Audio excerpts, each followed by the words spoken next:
Okay, so we are on Lecture 9 on Chapter 14, Global Inequalities 2. And this is going to discuss inequalities of race, ethnicity, gender, and sexuality. So as an introduction, I want to establish what the textbook does, that of what they refer to as global majority-minority relations, that these are problems and difficulties experienced by minority groups traceable to the thoughts and actions of the majority group. So more specifically, dominant and subordinate races and ethnic groups, male dominance over females, and heterosexual dominance of homosexuals and lesbians. This builds upon the power of upper social classes over lower ones and power and control of the North over the South. So in addition to social and economic classism, we're also talking about racism, ethnocentrism, male domination or patriarchy. Patriarchy just refers to male domination, and heterosexism or homophobia. And a helpful term is intersectionality, which refers to the ideas that members of any given minority group are affected by the nature of their position in other arrangements of social inequality. So, for example, an African American woman can experience oppression by virtue of her race, but also by virtue of her gender and her gender expression, and also her sexuality if she happens to be attracted to other women. So there are a lot of interlocking levels of oppression and domination in all of our identities as we inhabit bodies that are racialized and gendered and of varying sexual expression. So a little bit about the limitations of referring to this as majority-minority relations. So the book points out that sociological definitions of majority and minority groups do not rely on the numerical size of a group. These definitions rely on money, prestige, and power. So although globally, white people are outnumbered vastly by non-white people globally, still there is white hegemony globally in terms of the concentration of money, prestige, and power among whites over and against non-whites. Fraught with conflict and even violence are these tensions as the majority group fights to maintain or enhance their privileged position, and that of the minority group's investment in improving their position or just maintaining their position and not deteriorating further in their society. Minority groups are less likely to be part of positive flows when we're talking about globalization, and more likely to be the victims of negative flows. So a concept that's really helpful when thinking about race and ethnicity and gender and sexuality are the idea of a social construction. So pertaining to race and ethnicity, the textbook argues that all majority and minority statuses are products of social interaction. They are defined differently by different cultures, groups, and social groups. They are culturally defined. These are groups that are defined by humans.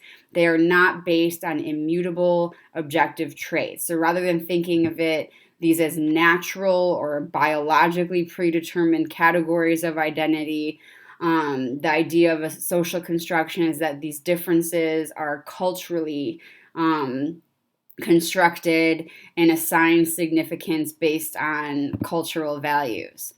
So, for example, while people have different skin colors, the concept of race comes from the meaning that societies ascribe to that skin color. So, if you study physical anthropology at all and study the history of the 200,000-year history of Homo sapiens, the sort of divergence into what we would consider different races is so recent in the history of Homo sapiens. Homo sapiens didn't even leave the continent of Africa until the earliest, like 50,000 years ago. And the species is over 200,000 years old. So the differences that we acquired as we migrated to different parts of the globe are very superficial, extremely superficial. So virtually no physical anthropologist today would argue anything other than the idea that race is a social construction. that also the categories of race are extremely fluid and constantly in flux, but that also racial differences do not point to any real deep biological differences between different human groups on the basis of where their ancestors have been inhabiting in the last thousands of years. Race is generally defined as the differentiation of people into groups based on a set of meanings attached to some physical or biological characteristics. So race is usually thought of as more biological, more biologically embedded into our identity, whereas ethnicity refers to culture. It is defined as a group that shares some cultural characteristics. And over the last few decades, racism, or the idea that there are these inherently different biological races on the planet and that some are inferior and some are superior, has been transformed in the ideas of cultural superiority that have increasingly replaced those associated with biological superiority. So there's cultural racism, where people make the argument that they don't believe, for example, that Black people are biologically inferior, but that they are culturally inferior. And the textbook points out this is still racism. This is still sort of arguing something intrinsic to a group and assigning values on that can oppress or uplift different groups. Xenophobia is literally, the word translates as the fear caused by strangers, but it involves the beliefs, attitudes, and prejudice that reject, exclude, and vilify groups that are outsiders or foreigners to the dominant social group. Xenophobia is sort of just fear of the other, and vilification or villainizing the other. So that is embedded in forms of racism, whether we're talking about biological racism or cultural racism.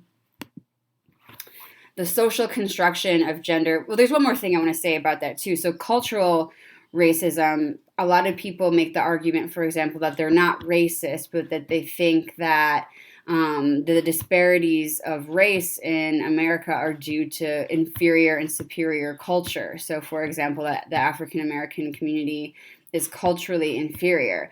And the way that you can kind of point out that this is still a form of biological racism at its core is that what are you saying? What about the culture of African American people is natural or embedded among African Americans if it is anything but a response to the history of racism in America? So if they are to blame for the disparities that they experience in society because of an inferior culture, what is that culture the product of, if not the history of racism and environmental and societal factors that shape the culture?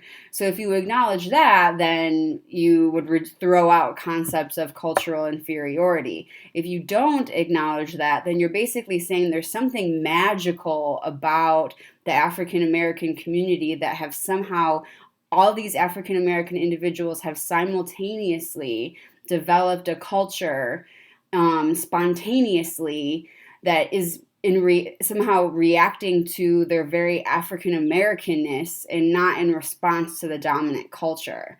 So if you're making that kind of argument, that's when culture sort of becomes reducible to biology, when you make these sort of weird arguments. Therefore, you could always sort of reduce cultural racism to biological racism, because it's saying that spontaneously individuals of a given racial group or ethnic group spontaneously share these embedded values and embedded ideas that sort of magically rise up and not as reactions to a dominant culture. Now onto the social construction of gender and sexuality. So first we need to distinguish some terms. So there's a difference between biological sex and gender. So biological sex refers to the physical differences between males and females, including differences in genitalia and chromosomes and hormones. So typically when a baby is born, they are assigned male or female at birth, and a lot of people think it's really cut and dry, that if you are If your chromosomal makeup is XX, you are female. If your chromosomal makeup is XY, you are male. Many people do not realize that a lot of human beings are born XXY or YYX, and there are other situations or where that are referred to as intersex situations. So people can be born intersex if they're XXY or YYX. There are also other intersex situations. For example, someone can be born XX, but in the womb, for different hormonal reasons, their body develops along typical male lines. They are born with male genitalia. And they grow up as a male and everything is fine. They're sexually active in their teens and they start having health problems. And it's only when they see a specialist that they discover their health problems are because they are actually XX and they have a uterus inside them that's been menstruating. This is actually a common intersex syndrome. And there are a variety of other ones.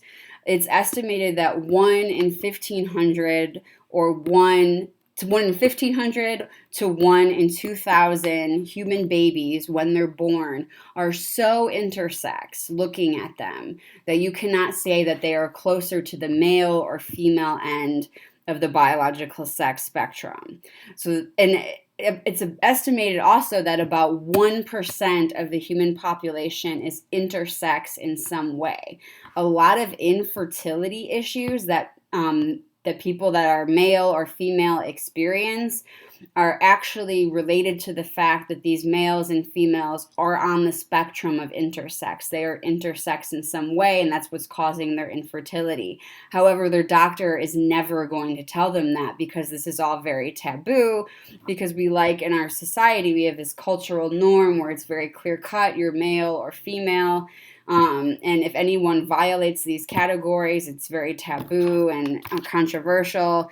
It's really sad that a lot of intersex children in the West and in the global North in the last century, when they're born, have to undergo medically unnecessary and invasive surgeries on their genitalia to make their bodies look more male or female.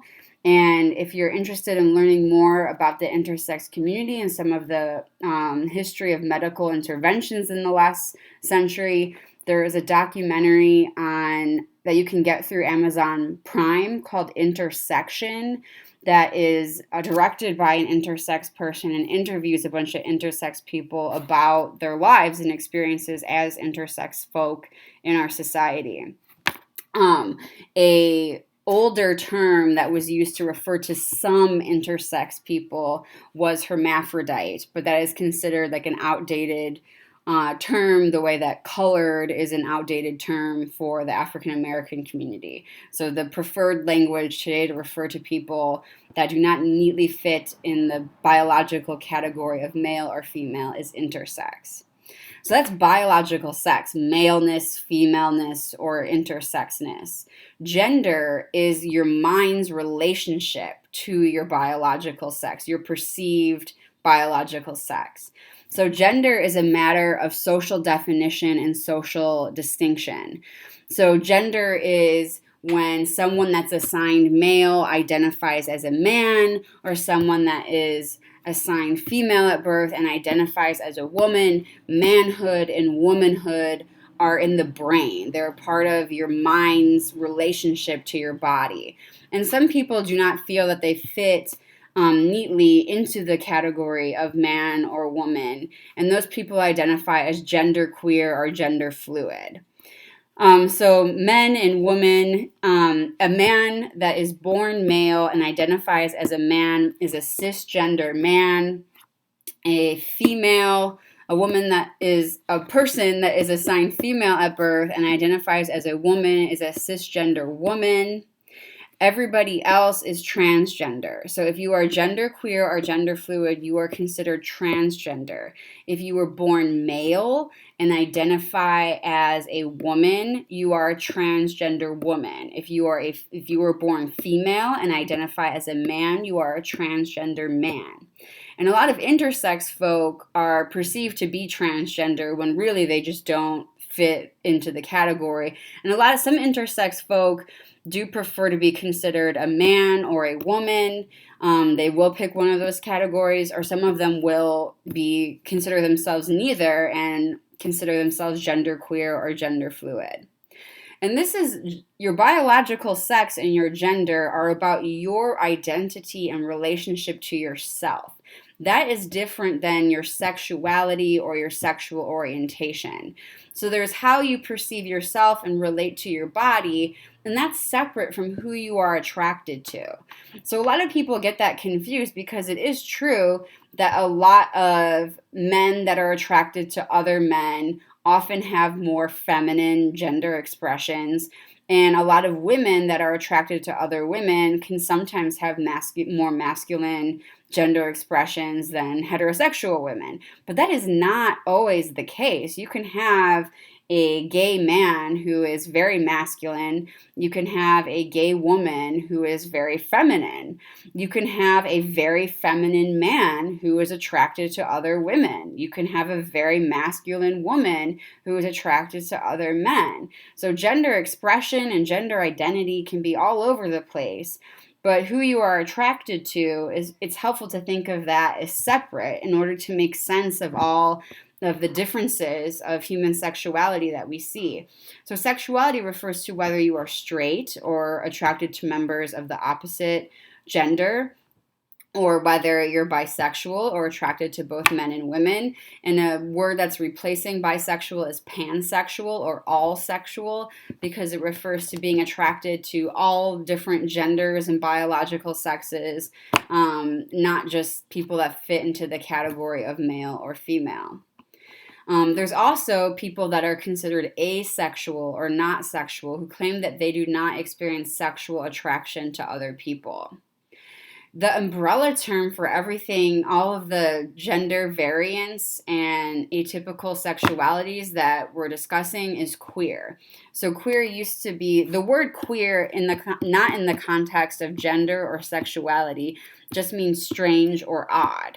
And it was used to describe people that were not straight or had a different gender expression or were transgender, as like an insult. And a lot of older people that fit into these categories still do not like the word queer and associate it with negativity. However, in the last several decades, like since the 80s, the word has really been reclaimed by a lot of people that have atypical gender expressions or gender identity or transgender, or don't fit into the category of straight. So in theory and in the academy and among activists, the word queer has been reclaimed for all of the people that don't fit into neat categories of cisgender men and cisgender women, and people who have sexual expressions that are different than the typical just straight, the dominant straight perspective. Race and ethnicity. So it's important to note that we've been talking about how the global north dominates the global south, and that there's a racial component to this, that whiteness is associated with the north, and white people are more present in the north, and the north is also geopolitically a more dominant force in the world over the south, which is less white or not white. And it's important to note just like some about the phenomenon of race and ethnicity in the United States. So we still have a very rough history in the United States when it comes to race and ethnicity. It's not hard to find evidence of this. For example, the racial wealth gap.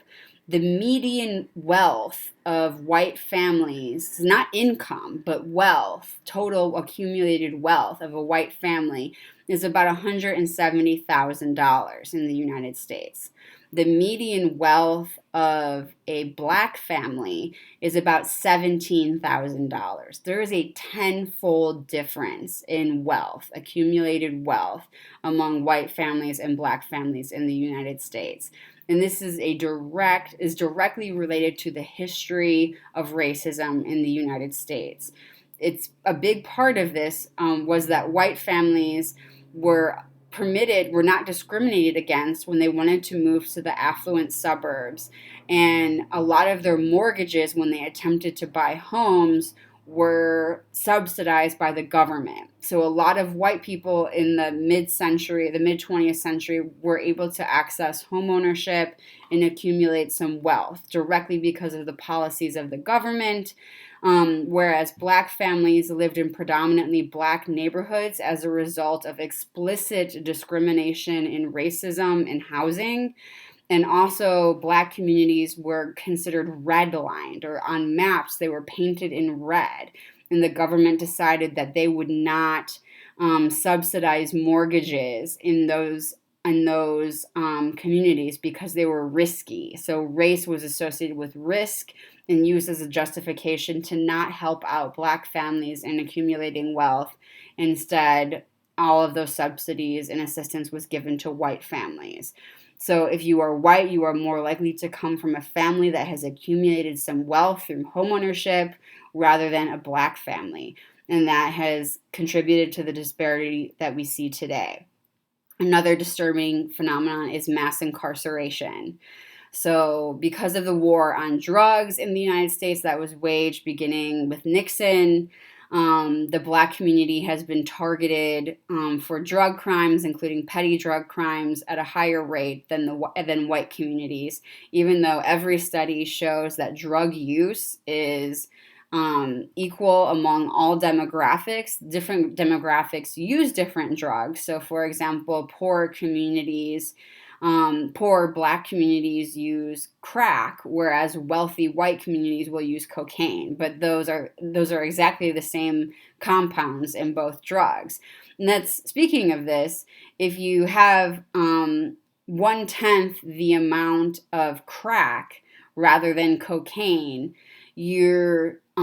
the jail sentences and the punitive measures that are put in place for crack possession and crack dealership are way more strict than cocaine, even though they are exactly the same chemical compound, which is an example of racism in our criminal justice system. It was a way to target and further criminalize the black community over and against white communities.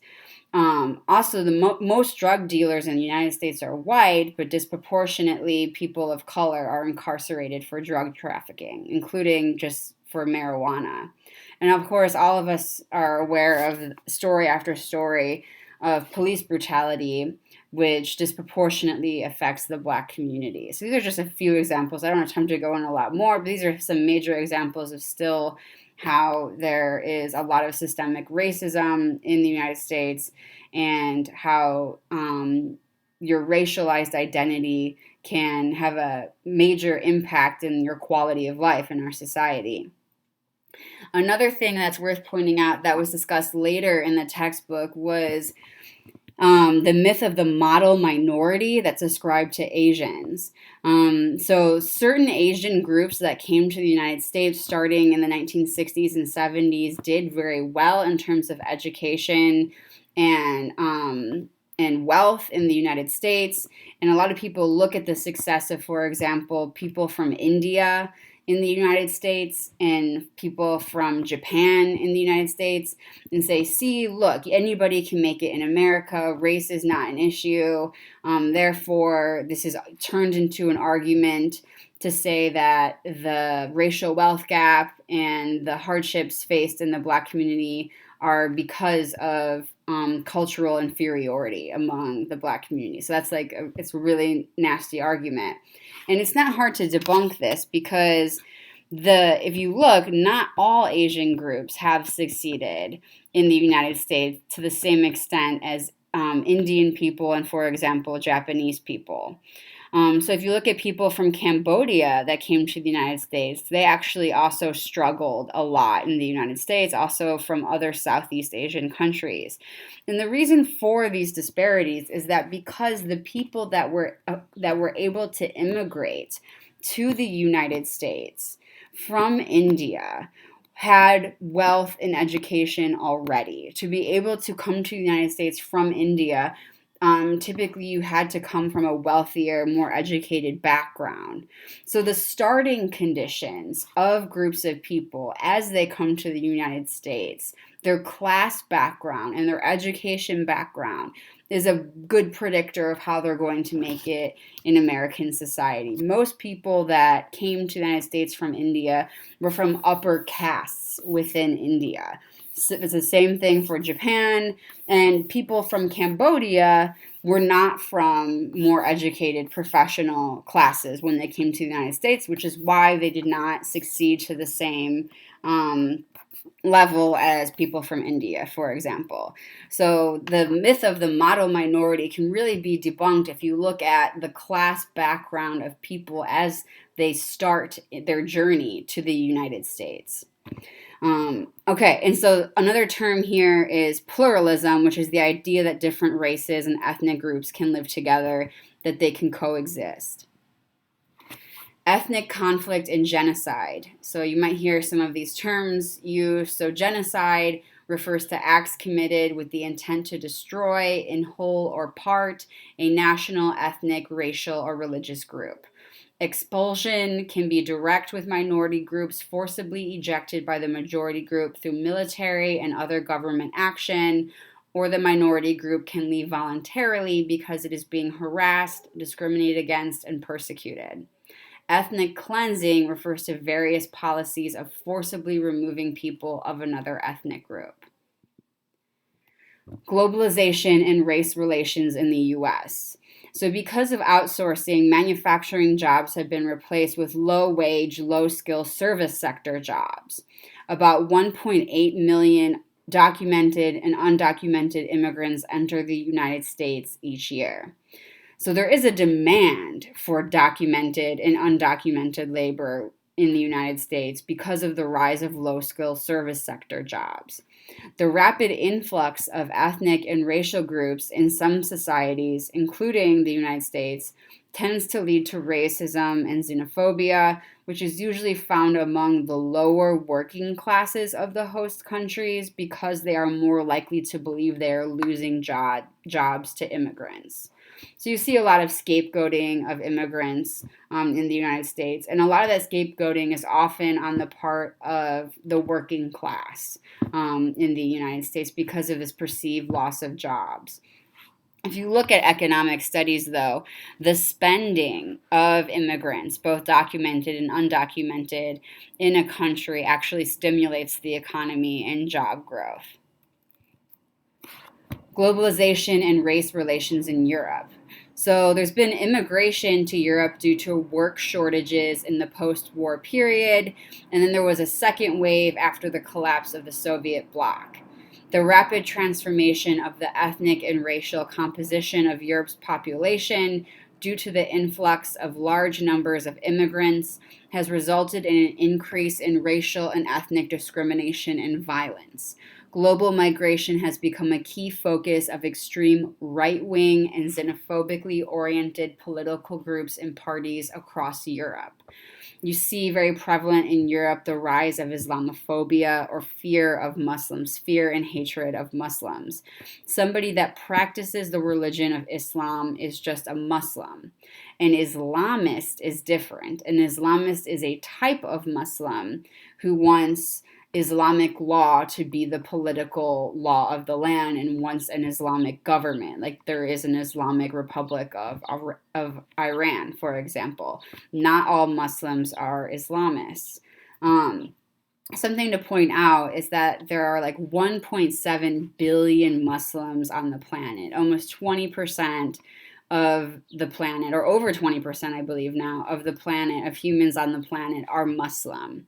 If this was a religion that was inherently violent, and in particular inherently violent towards the West, if 1.7 billion people were inherently following a religion of violence directed towards the West, this would be a very different world than the world that we are currently living in.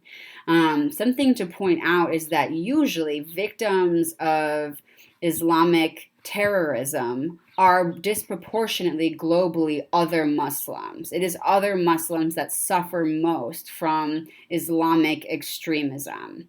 Associating all Muslims with terrorism or Islamic extremism would be like associating all Christians with the Ku Klux Klan, which is a Christian extremist terrorist organization.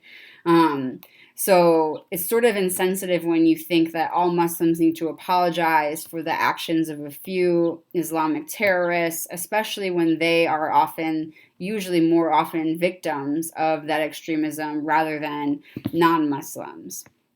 Something else to note is that Islam is very close to Christianity and Judaism. Judaism, Christianity, and Islam are the three Abrahamic faiths. They all see themselves as worshiping the same God.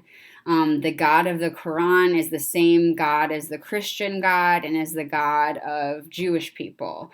Allah, the word Allah that Muslims use to refer to their God just means the God in Arabic.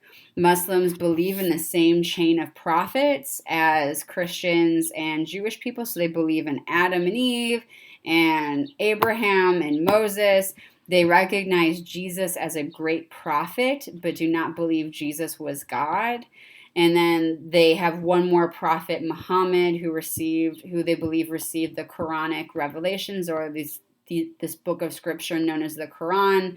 And so they are sort of an extension of Christianity and Judaism. So a lot of people hate Muslims and don't know anything about it. In particular, it's common in the United States among Christians. And they often assume that Allah is some sort of proper name for God, like Kevin or something, and that it's a different God than the God that they worship. The Latin Americanization of race relations. So the historical black-white paradigm found in the US and other countries is being transformed into a multiracial paradigm. Race relations look increasingly like those found in Latin America. So it's sort of starting to be replaced instead of this polarization of black and white, you have sort of more of a continuum of race. So mass migration from Latin America to other nations is changing social demographics. In the US, 37% of the population is now made up of racial minorities.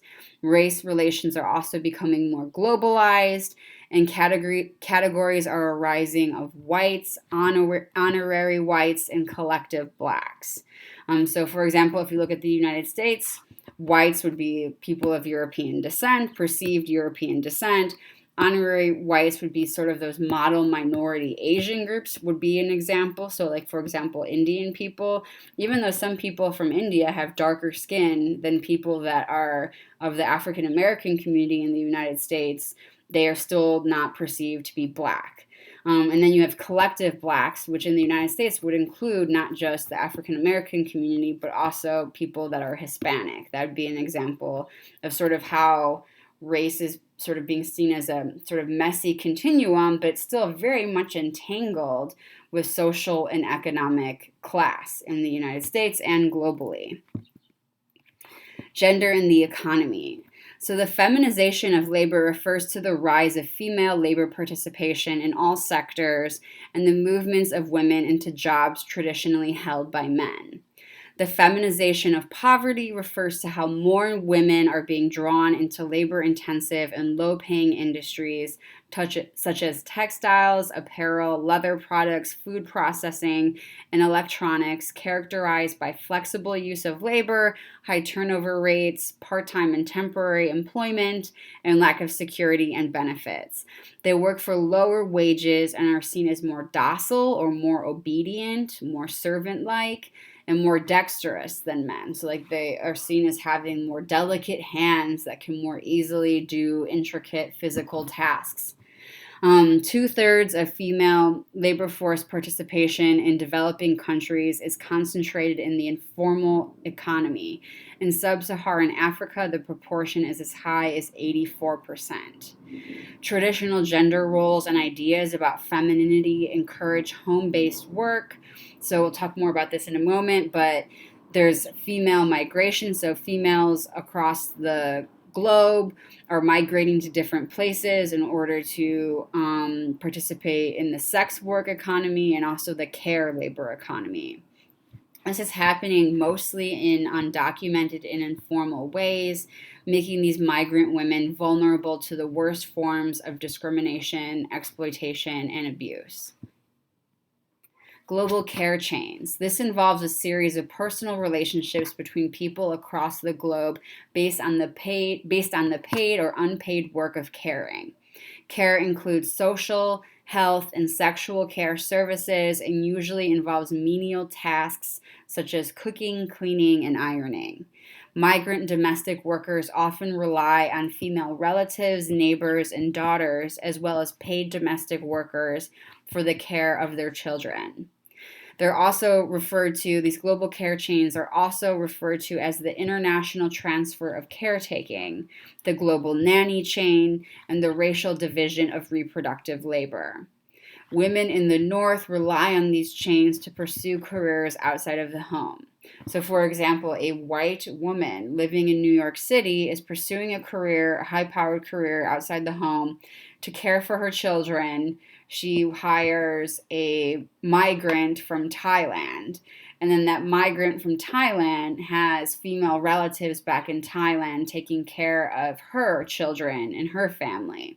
That would be an example of a global care chain. And these networks are global and massive and very intricate, but they allow sort of more freedom and flexibility for women in the North.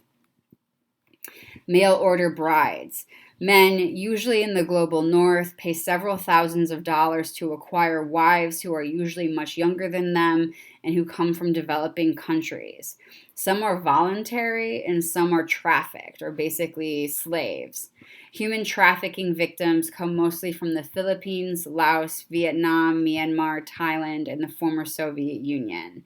The women are advertised as unspoiled by feminism, docile. Again, docile just means like servant-like or slave-like, obedient, and obedient.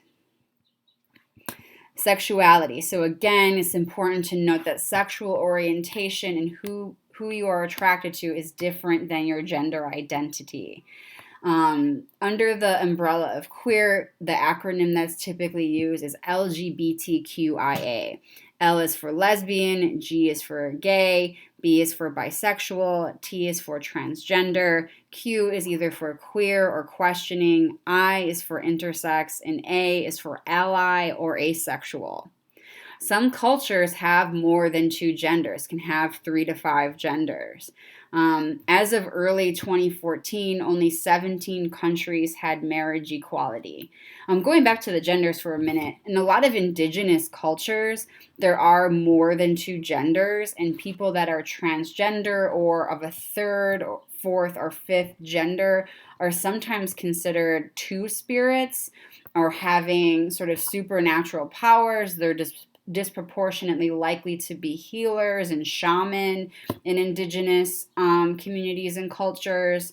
So the idea that transgender people have always been rejected and stigmatized in society is absolutely not the case. Only 14 countries permitted same-sex couples to adopt children as of 2014.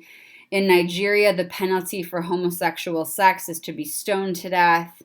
And there's an acknowledgement in the textbook that global LGBTQIA plus communities are forming through the internet and easier access to travel.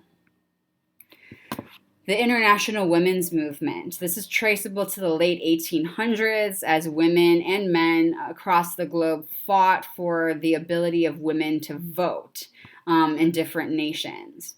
The word feminism is typically associated with the West.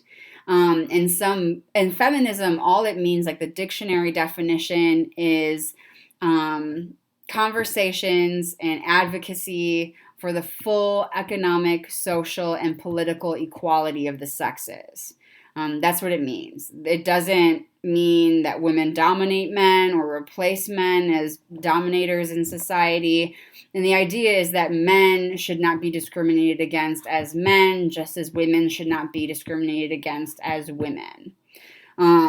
So that's like just the dictionary definition. There's sort of like it's sort of a stigmatized word, and many feminists argue that the reason that feminism, the word, is stigmatized, and that some people are weary of identifying as a feminist, even though they believe in gender equality, is because it's a backlash against feminist gains. Like, so a lot of the changes in gender dynamics that we have experienced in the last century have are attributed to women and men identifying as feminists, organizing under the guise of feminism to improve the situation for women and men in the United States. So men benefit because now they can be school teachers and nurses, but women have benefited because now they are all the professions have been open to them.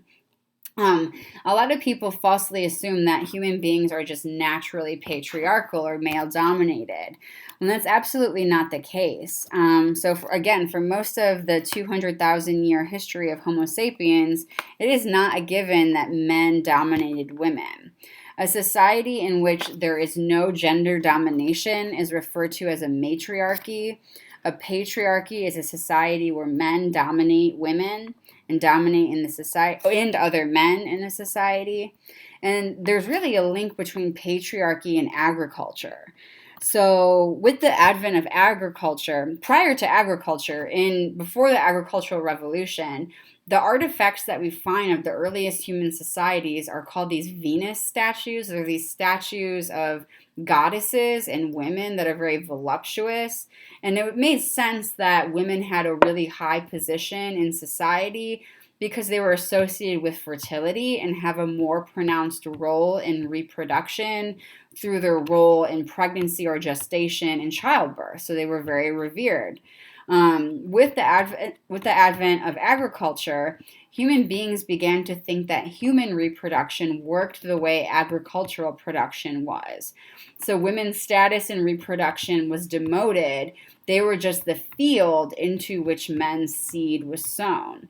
So early agricultural societies explicitly referred to semen as seed and women are fields. If there's any sort of infertility, it's blamed on the woman, and the word is used barren to describe her. You even see this language in the Bible where seed is semen and women are barren if there's any infertility. And with this sort of demotion and misunderstanding of reproduction, you have the status of women much lowered in society. And there is a very common link between hunter-gatherer societies being more likely to be matriarchal globally and agricultural societies pretty much always being patriarchal. So some questions.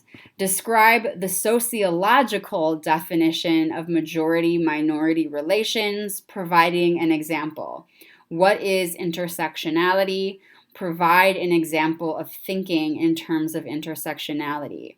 What does it mean to argue that race is a social construction? Describe the difference between race and ethnicity.